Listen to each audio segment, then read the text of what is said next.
Hi, this is Kat Chancellor with Stamp Art Connection and StampArtConnection.com. I'm an independent Stampin' Up! Demonstrator, and I wanted to show you a card technique that I did just using paper, stamps, and ink. That's all you need, paper, stamp, and ink. And they're products that are going to be featured in the annual catalog, which is going to be launched for May. So it's a two-step technique. We're going to begin with a background, and I'm going to show you how to create the background. And I made two versions. This card has a background that I stamped and colored, and then this card just has a basic white background. The base card is going to be Highland Heather, and there's my Highland Heather base card. And then my flowers are going to be die cut, and I'm using the Summer Shadows dies. And these are available now in the current catalog, but they're also going to be available in the new annual catalog. And I'm just going to go ahead and pick out some of the dies that I'm going to be using. They're primarily the leaf dies, a kind of a background die. This is kind of how they go together. This one goes here. That one goes with that one. That one goes with that one. And then you have this pretty little flower die. So those are the dies that we're going to be using from the Summer Shadows. And this is available in the new catalog. And what we're going to do is, because I'm kind of working with a craft room I'm still setting up, I don't have all my products with me. So I thought, well, Katrina, let's take advantage of the fact that you want to use just what you have. And maybe there are other people out there, you know, things are really expensive right now. And maybe you really don't want to invest in a lot of crafting supplies, but you may have some things on hand. So I wanted to show you a technique that is fun and kind of gives a really pretty result that you can do at home with some of the products you may have. So for the background technique, you're going to need, I'm using some sprayers. So I'm using Bumblebee. I'm using an ink sprayer for Bumblebee. And then I'm going to use a fresh freesia as a background stamp. And the stamp that I'm using for that is simply going to be the Simply Succulents. And I have those stamps right here. I'm using those to stamp my background, okay? So that's for our background. Now, we're going to do that first because we're going to have to let that dry. But let's put that aside because now I'm going to show you that we're also going to create, and I'm going to pull in some more ink pads here. We're going to create some colors using our inks. And here are some of my samples that I used to create these cards here. And I'm going to use a large block, a large acrylic block here. And we're going to go ahead and apply the ink, and we're going to create some color pieces, almost like we're our own little DSP, our mini DSP. We're going to get some really nice technique or some nice textures that we can use to create our flowers with our die cuts. Okay, so you're going to need some just some plain white cardstock, and I have several here. So you're going to need one for each color. So you're going to need 1, 2, 3, 4, and then you're going to need some background. So you're going to need at least 5. So I have at least 5 here. 1, 2, 3, 4, and then here's 5. Now what I've done is I've cut them, and these are cut 4 1/4 by 5 1/2. Oops. 4 1/4 by 5 1/2 because they're going to fit on my large block. So we're going to go ahead and put those aside. So that is what we're going to use to create these really neat pieces of cardstock that we're going to cut out and then embellish on our card. All right, so let's go ahead and begin. We're going to begin by laying out some paper towel on our work surface and taking our cardstock. I'm going to spray it with the spritzer that's mixed with the bumblebee ink, and I like the way even those drops that come across will add more texture. I'm now stamping with the Fresh Freesia ink, and I'm using my stamp, moving it around to make sure I get coverage all around my cardstock. And there's a smaller stamp I'm going to use to kind of fill in the corners, and that is going to kind of create our DSP background for the front of our card. And we're going to go ahead and let that dry. Now I'm going to take out our block. It's a size F block and our cardstock, and we're going to create our colors for our die cuts. I'm starting out with the bumblebee ink pad, just spreading it on the block, adding some water with the spritzer, and then just kind of letting that ink kind of absorb into the paper. Now here I'm using a water painter, and I'm just kind of adding some of the ink that may be on the back of the block onto my surface. Here I'm mixing the color with my watercolor painter. Not really happy with that technique. I don't really think it was very effective. I'm not going to use it again, but I'm just trying to fill in some of the white space with some of that ink. So moving on to our Granny Apple Green, adding it to my block, spritzing it, applying the paper, turn it over, and you can see how nice that creates some pretty color values there. This is our shaded spruce, same technique, and a really pretty paper. Now, final is I'm going to use the Fresh Freesia. I'm going to apply that, and with a little bit of water, and that's going to create a color. And I'm going to stop here, but what I'm going to discover, and I'll show you, is that I'm kind of missing the color between Fresh Freesia and Gorgeous Grape. So here are all the colors that we have created on our cardstock. There's our front piece that we use with the Simply Succulents. Now I'm going to kind of match them up to what dies I want to use. So those are kind of our background dies are going to be on the Fresh Freesia. I want to use the leaf dies on the Granny Apple Green, and then the detail die on the shaded spruce.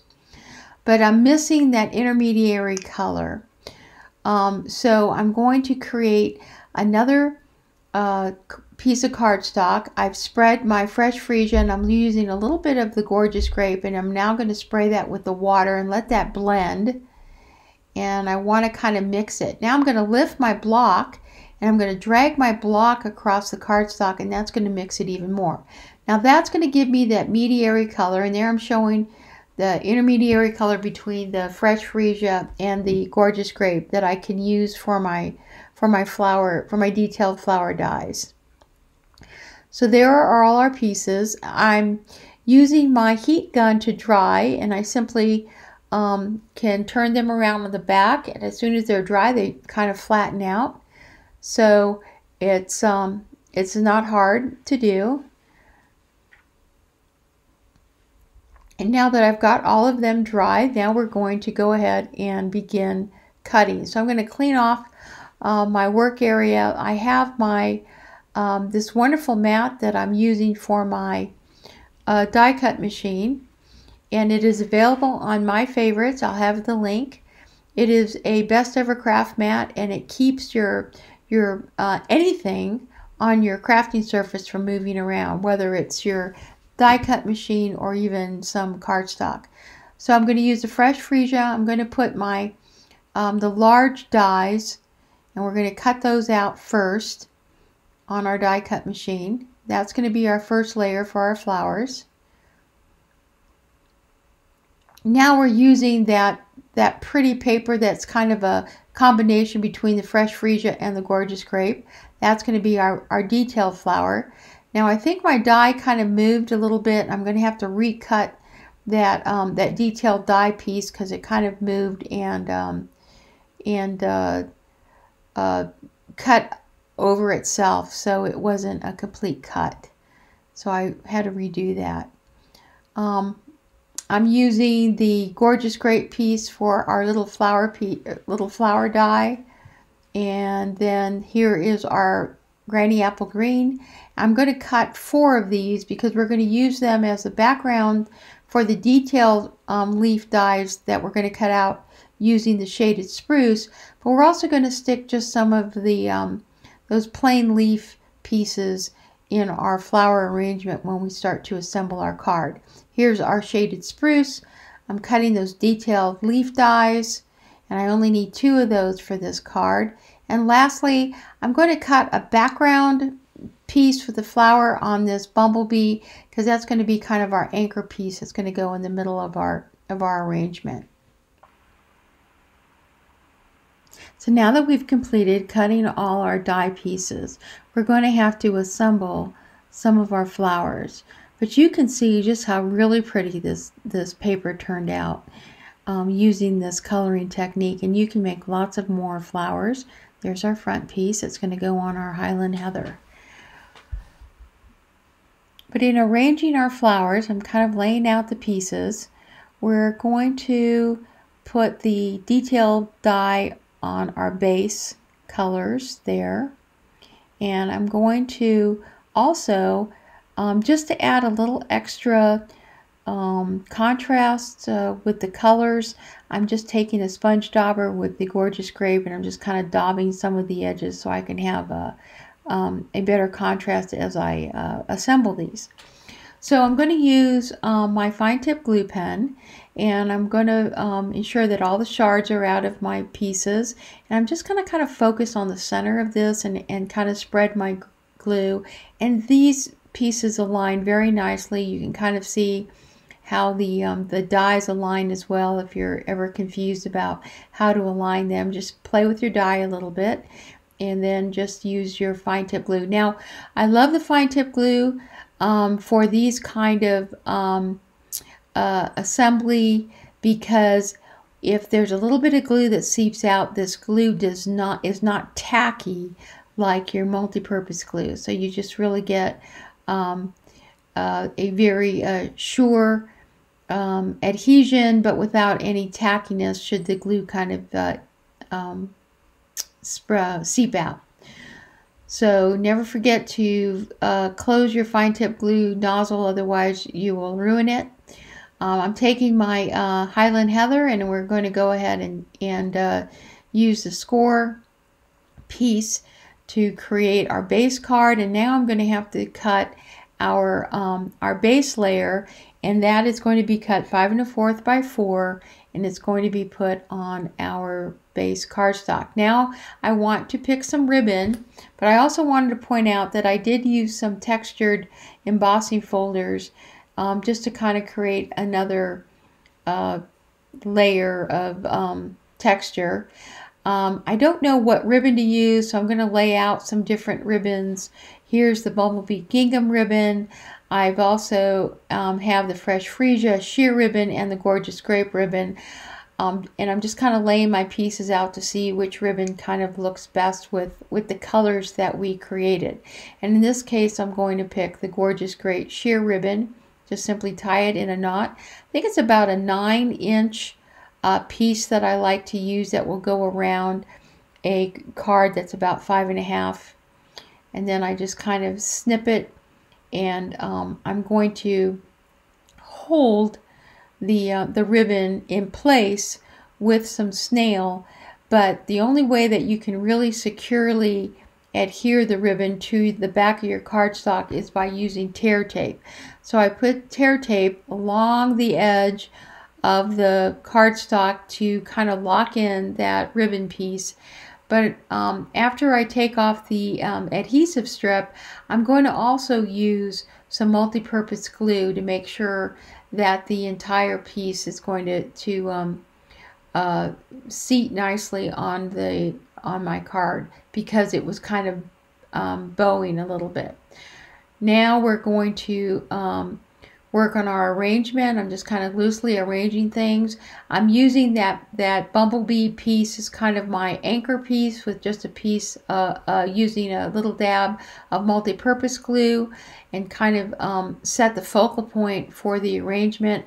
I'm adding a dimensional towards the center of each one of these flowers, because I want to make sure I have room to slip the leaves around the edges. And I'm kind of balancing it between those two pieces there. And then in the center, I'm using the mini dimensionals to put down our little gorgeous grape flower right there in the center. And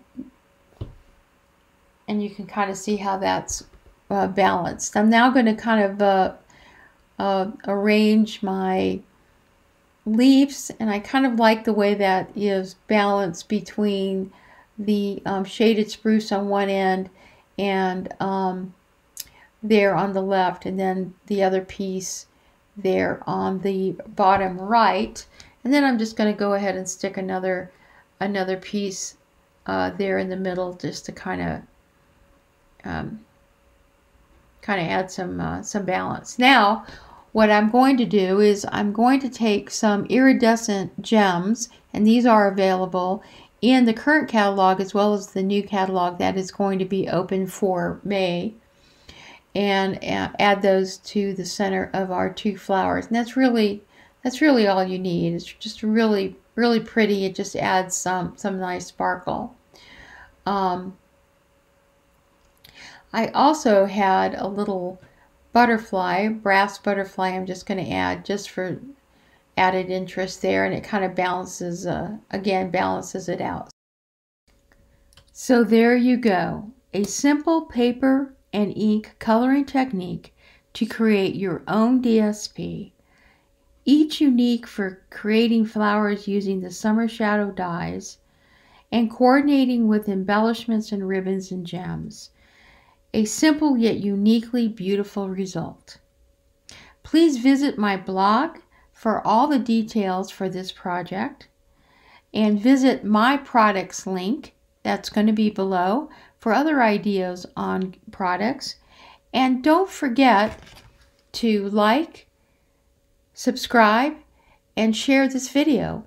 And I'd love it when you leave a comment. Please leave a comment if you like this video. And I'll see you next time. Kat Chancellor, Stamp Art Connection. Happy stamping.